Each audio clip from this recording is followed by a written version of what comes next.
இன்னைக்கு one pot rice sambar சாதம் எப்படி செய்யறது சொல்லிட்டு பார்க்க போகிறோம். வீடியோவை மறக்காமல் லைக் பண்ணி சேனலை சப்ஸ்கிரைப் பண்ணிடுங்க. இப்போ வாங்க வீடியோக்குள்ளே போகலாம். இது ரொம்ப ஈஸி, பேச்சுலர்ஸ் கூட இதை ஈஸியாக செய்யலாம். அவ்வளோ சிம்பிளான ரெசிபி. இப்போ இதுக்கு இதெல்லாம் தான் தேவையான இன்க்ரீடியன்ட். பிகினர்ஸ் கூட இந்த ரெசிபியை ஈஸியாக செய்யலாம். ஃபஸ்ட்டு இதுக்கு ஊற வச்சு எடுத்துக்கோங்க. இப்போது துவரம் பருப்பை 1 hour ஊற வச்சுக்கோங்க. புழுங்கல் அரிசி ஊறணும். ஒரு குக்கரில் நல்லெண்ணெய் சேர்த்து நெய் சேர்த்துக்குங்க. நெய் சேர்த்தா தான் சாம்பார் சாதம் நல்லாயிருக்கும்.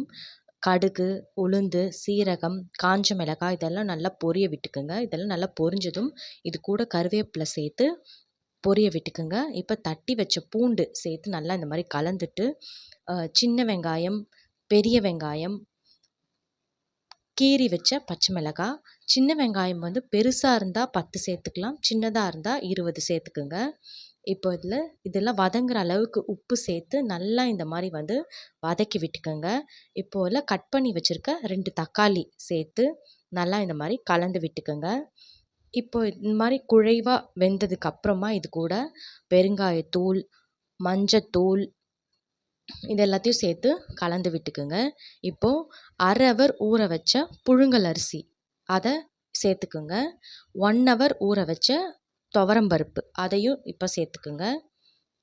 சேர்த்து நல்லா கலந்து விட்டுட்டு 2 டீஸ்பூன் சாம்பார் பொடி சேர்த்து நல்லா இந்த மாதிரி கலந்து விட்டுக்குங்க. இப்போது கட் பண்ணி வச்சுருக்க கத்திரிக்காவை இந்த டைமில் சேர்த்துக்குங்க. முன்னாடியே சேர்த்தா குழஞ்சிடும். இப்போ புளி கரைசலோடு சேர்த்து 5 டம்ளர் தண்ணி சேர்த்துக்குங்க. இந்த சாப்பாட்டுக்கு சேர்த்து நல்லா ஒரு வாட்டி கலந்து விட்டுக்குங்க. இந்த டைமில் உப்பு செக் பண்ணிக்கோங்க. கூடவோ குறையவோ இருந்தால் சேர்த்துக்கலாம். சேர்த்து ஒரு வாட்டி கலந்து விட்டு கொத்தமல்லி தழை நல்லா கை நிறைய தூவி விட்டு குக்கரை க்ளோஸ் பண்ணி மீடியம் ஃப்ளேமில் 4 விசில் விட்டு எடுத்திங்கன்னா நல்லா சூப்பரான சாம்பார் சாதம் ரெடி. ஸ்டவ் ஆஃப் பண்ணி 10 மினிட்ஸ்க்கு அப்புறம் இதை ஓப்பன் பண்ணுங்கள். அப்போ தான் நல்லா ப்ரெஷர்லாம் இறங்கி சூப்பராக இருக்கும். நார்மல் சாப்பாட்டு அரிசிலேயே நல்லா இந்த மாதிரி பொலன்னு டேஸ்டான சாம்பார் சாதம் நமக்கு ரெடி ஆகிடும். மறக்காமல் ட்ரை பண்ணி பாருங்கள். நல்ல சூடான சாம்பார் சாதத்தில் நெய் போட்டு அப்பளம் வச்சு சாப்பிட்டாலே ரொம்ப டேஸ்ட்டாக இருக்கும். அன்றைக்கி நான் உருளைக்கிழங்கு பொரியலும் அப்பளமும் வச்சு சாப்பிட்டேன். ஸோ மறக்காமல் ட்ரை பண்ணுங்கள். சப்ஸ்கிரைப் பண்ணி சப்போர்ட் பண்ணுங்கள். அன்புடன்